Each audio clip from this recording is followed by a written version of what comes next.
Welcome to No Signal Horror. Turn off the lights. Put on your headphones. The dark story begins now.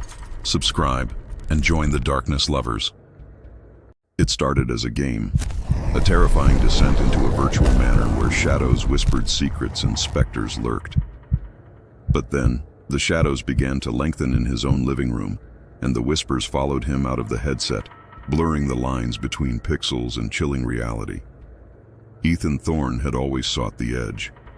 Not in extreme sports or daring feats, but in the simulated realities of virtual reality. For him, the real world was a canvas too bland, its colors muted, its sensations dulled. His apartment, a bachelor pad crammed with high-end tech, reflected this. Monitors glowed with lines of code and game interfaces, while the real world outside his window was a distant, unremarkable hum. So, when he received an exclusive beta invitation for Veridian Abyss, a VR horror experience rumored to push the boundaries of immersion and psychological terror, Ethan didn't hesitate. The email, strangely sparse and lacking typical developer branding, simply stated, "Veridian Abyss, the ultimate immersion. Prepare to confront your deepest fears. Your reality will never be the same." A shiver, not entirely unwelcome, traced its way down his spine. He'd played every horror VR game worth its salt, from jump-scare fests to slow-burn psychological thrillers, and none had truly unsettled him beyond the initial novelty. He craved something more, something that would truly challenge his perception of fear. The game arrived on a sleek, unmarked USB drive, accompanied by a custom black VR headset, heavier than his usual rig, with a strange, almost organic feel to its surface, as if molded from something ancient and dark. It hummed faintly, even when unplugged. Ethan shrugged it off as advanced haptics, eager to dive in. The first session was breathtaking. Veridian Abyss dropped him into an exquisitely rendered Victorian manor, every detail painstakingly crafted from the dust motes dancing in the faint moonlight filtering through stained glass windows to the faint scent of decay that seemed to emanate from the headset's vents. The silence was oppressive, broken only by the creak of old wood, the distant drip of water, and the frantic thump of his own heart. He explored the grand hall, the decaying ballroom, the library with its shelves of forbidden tomes. The narrative unfolded through environmental storytelling and cryptic notes, hinting at a family cursed, a ritual gone wrong, and an entity awakened within the manor's walls. The scares weren't cheap jump scares. They were insidious. A shadow that wasn't there a moment ago. A whisper that seemed to brush against his ear, despite the headphones. The sensation of being watched, a palpable weight on his back. Ethan, a seasoned horror veteran, found himself genuinely unnerved. He played for hours, losing himself completely in the Veridian Abyss, emerging only when his eyes ached and the real world felt thin and insubstantial around him. He took a break, making himself a microwave meal, but the silence of his apartment felt different now, less empty, more expectant. He dismissed it as post-game adrenaline.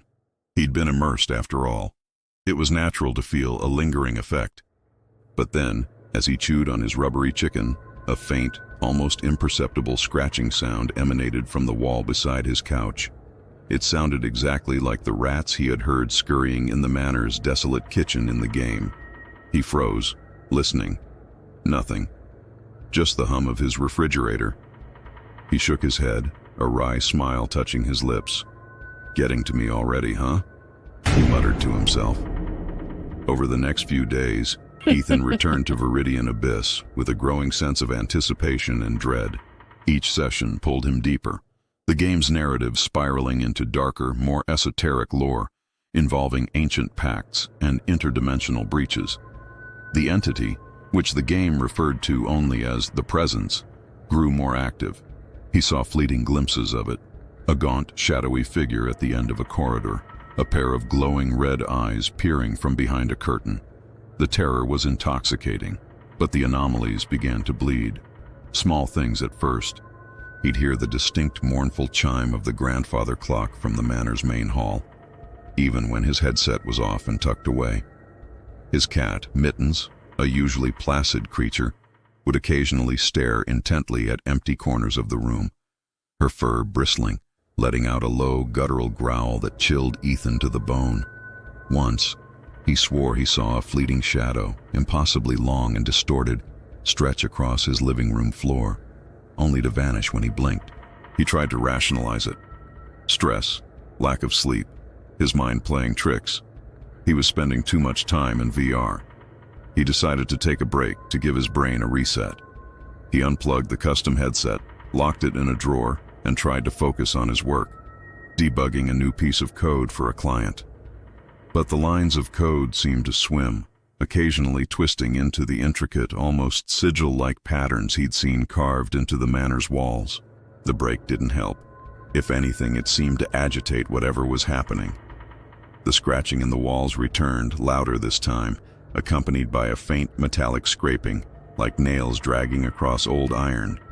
He checked his walls, tapped them, listened closely. Nothing. His apartment was old but solid. No rats, no loose pipes. He started having vivid, unsettling dreams. Dreams where his apartment slowly transformed into the manor. The familiar furniture warping into decaying antiques, the windows showing the desolate moonlit gardens of Veridian Abyss. He'd wake up in a cold sweat, disoriented, the lingering scent of dust and decay in his nostrils. One morning, he found a small antique silver locket on his bedside table. It was tarnished, intricately engraved with a stylized, almost grotesque raven. He'd seen an identical locket in the game, a key item belonging to one of the manor's ill-fated residents, a token he was supposed to find to unlock a hidden passage. He stared at it, his blood running cold. He had never owned such a thing. He lived alone. Mitten certainly hadn't brought it in.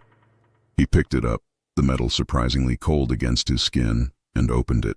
Inside, nestled behind a cloudy piece of glass, was a faded, sepia-toned photograph of a woman with hollow eyes and a sorrowful expression.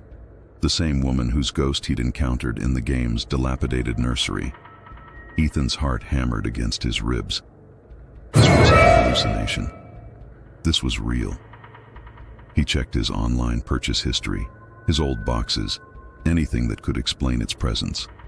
Nothing. He knew, with a terrifying certainty, where it had come from. The game. He tried to contact the developers. The email address he'd used for the beta invitation bounced. The website listed on the sparse documentation provided with the headset led to a blank page. It was as if Veridian Abyss and its creators had simply vanished, leaving behind only the game and its rapidly unraveling effects on his reality. Panic began to set in. He felt isolated, trapped. He tried to tell his only close friend, Mark, a fellow gamer. Mark listened patiently, a concerned furrow in his brow, but ultimately dismissed it as sleep deprivation and the intensity of a new game. "Dude, you've been spending way too much time in there. Your brain's just fried. Take a break. Go outside. Get some sun." Mark's words, though well-intentioned, only deepened Ethan's sense of dread. He knew it wasn't just his imagination. He was experiencing something far more sinister. He decided to confront the source directly. He put the headset back on, his hands trembling. The moment he stepped back into the Veridian Abyss, the sense of dread intensified, but also a strange pull, an almost magnetic force drawing him deeper into the manor's labyrinthine halls. The game environment seemed subtly altered, more dilapidated, more overgrown, as if time had accelerated its decay. The presence was bolder now, no longer content with fleeting glimpses. It stalked him, its shadowy form often visible at the edge of his vision, its guttural whispers forming coherent, terrifying sentences. "You opened the door. You invited us in. Your world is ours now." He pushed through, desperate for answers. He found new lore, hidden documents describing a group of occultists who, in their quest for ultimate knowledge, had attempted to bridge the gap between dimensions, using the manor as a focal point. They had succeeded, but at a terrible cost, unleashing an entity that consumed not just souls, but reality itself. The game, he realized with a sickening lurch, wasn't just a simulation of this event. It was the event, unfolding anew, with him as the unwitting catalyst. The game's true objective became chillingly clear, not to scare, but to prepare, to acclimate him, to slowly dissolve the boundaries of his perception until the real and the virtual were indistinguishable, allowing the presence to fully manifest. He ripped off the headset, gasping for air. His apartment was bathed in a sickly green light, emanating from no discernible source. The familiar hum of his refrigerator was replaced by a low, rhythmic thumping, like a massive, unseen heart beating within the walls.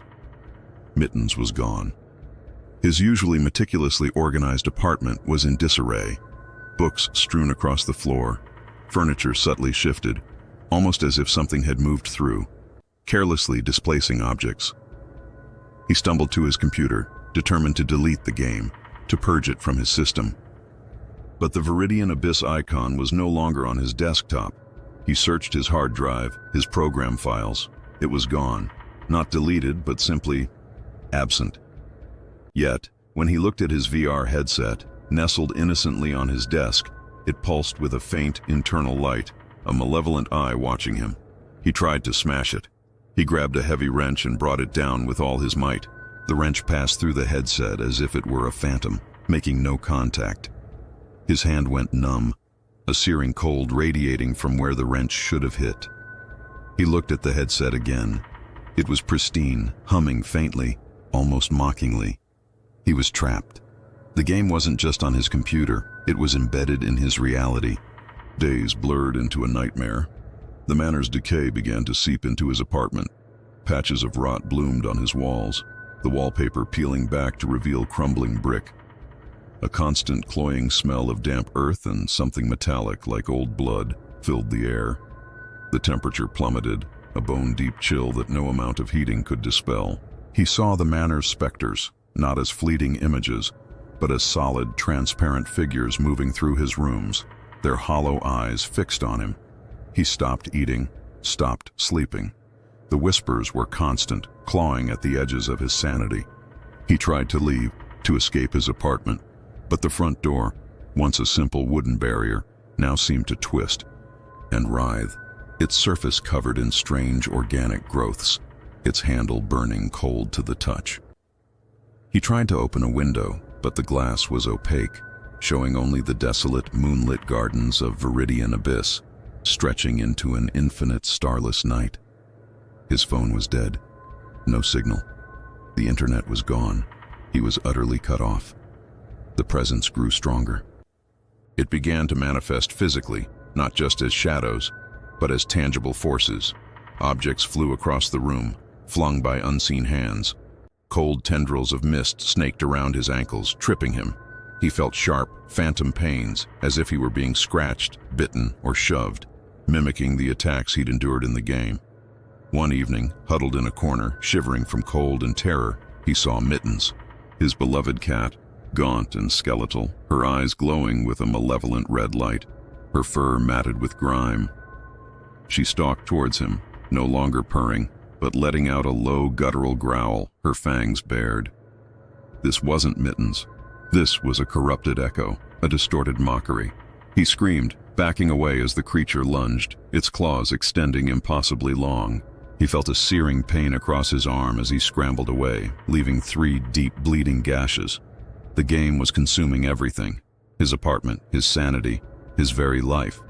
He knew what he had to do. He had to finish the game. He had to reach the end, to confront the presence directly, hoping there was some way to sever the connection, to break the curse. He picked up the headset, no longer resisting its pull. It felt like a part of him now, an extension of his own corrupted mind. When he put it on, the world around him didn't disappear. Instead, his apartment was the manor. The walls were covered in the same peeling wallpaper. The furniture was the same decaying antiques, the air thick with the same stench of rot. The spectral figures moved freely, silently, through his living space. The presence loomed larger, a colossal shifting shadow that filled the grand hall that was once his living room. Its whispers were no longer just sounds. They were thoughts, sensations, pressing down on his mind. "Welcome home, Ethan. You are finally ready." He moved through the corrupted reality, guided by an instinct he didn't understand, a path laid out by the game's malevolent design. He found himself in the manor's deepest chamber, a vast, echoing space filled with pulsating, organic growths, and a central altar, upon which lay a single, pulsating black orb. The source. The presence solidified before him, a towering, multi-limbed monstrosity, its form shifting between shadow and tangible, decaying flesh. Its eyes, hundreds of them, opened across its grotesque body, all fixed on him. It was a creature of pure dread, a breach from a reality beyond human comprehension. It spoke, not with whispers, but with a roar that vibrated through his bones, a chorus of voices, both human and inhuman. You have served well, little key. Your fear, your essence, it has nourished us. The veil is thin. Our true form will manifest. Your world will be our new abyss. Ethan, despite the overwhelming terror, felt a flicker of defiance. He had been a gamer all his life. He knew how to find glitches, how to exploit systems. This was a game, no matter how real it felt. There had to be a way out, a cheat code, a hidden weakness. He noticed something. The black orb on the altar, the source of the presence's power, pulsed with an irregular rhythm, and within its depths he saw a faint, almost imperceptible line of code, an anomaly in the otherwise organic, horrifying display. A single glowing red string of text, out of place. It was a line of command, a system prompt, embedded within the very core of the entity's manifestation. His developer's instinct kicked in. He reached out, not physically, but with his mind, his will, focusing on that line of code. It was a long shot, a desperate, insane gamble, but it was all he had. He pressed, mentally, on the glowing text. A sudden, jarring system message flashed before his eyes, superimposed over the horrifying reality. Debug mode activated. Enter command. A wave of triumphant, insane exhilaration surged through him. He had found an exploit. He had found the back door. He thought of everything he wanted: to sever the connection, to delete the presence, to restore his reality.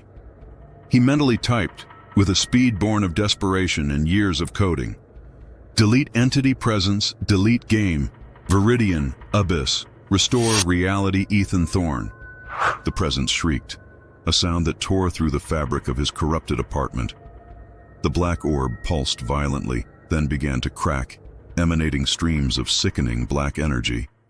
The manor around him began to distort, the walls rippling, the spectral figures writhing in agony. He could feel the presence fighting back, trying to override his commands, to shut him out. But Ethan held on, pouring all his remaining strength into the command. The battle was not physical, but a clash of wills, of code against raw eldritch power. He could feel his mind tearing, his sanity fraying at the edges, but he wouldn't let go. The black orb exploded in a silent, internal burst of light, and the presence convulsed, its colossal form dissolving into motes of shadow. The manor around him shattered like fragile glass, revealing glimpses of his old apartment underneath. The oppressive cold began to recede. The stench faded. Ethan gasped, ripping off the headset. He was back in his apartment, his real apartment. The walls were solid, the wallpaper intact. The hum of his refrigerator was back. Mittens was curled up on the couch, asleep, purring softly. The gashes on his arm were gone, replaced by smooth, unblemished skin. He stumbled to his computer. The Veridian Abyss icon was back on his desktop. He dragged it to the trash, deleted it permanently, then wiped his entire hard drive, reinstalling his operating system from scratch. He smashed the custom headset with a hammer this time, really smashed it, watching it shatter into a million irreparable pieces. He felt a profound sense of exhaustion, but also an immense, almost spiritual relief. He had won. He went to bed, falling into the deepest, most dreamless sleep he had experienced in weeks. When he woke up, the morning sun streamed through his window, warm and inviting. He felt lighter, clearer.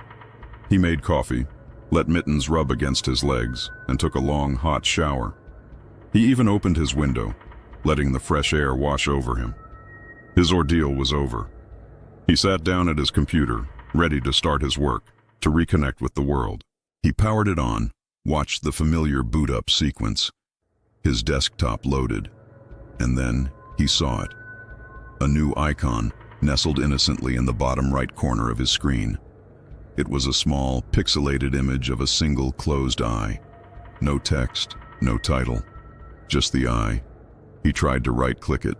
No response. He tried to drag it. It wouldn't move. He tried to delete it. The option was grayed out. A cold dread began to creep back into his heart. He leaned closer to the screen, his breath catching in his throat.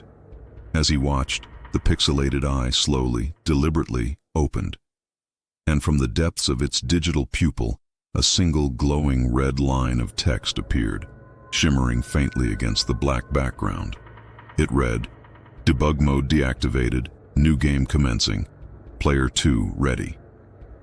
Ethan Thorne's scream echoed in the now silent apartment, but no one was there to hear it. The game had not been deleted, it had merely found a new host. And the abyss, it seemed, was only just beginning to truly open.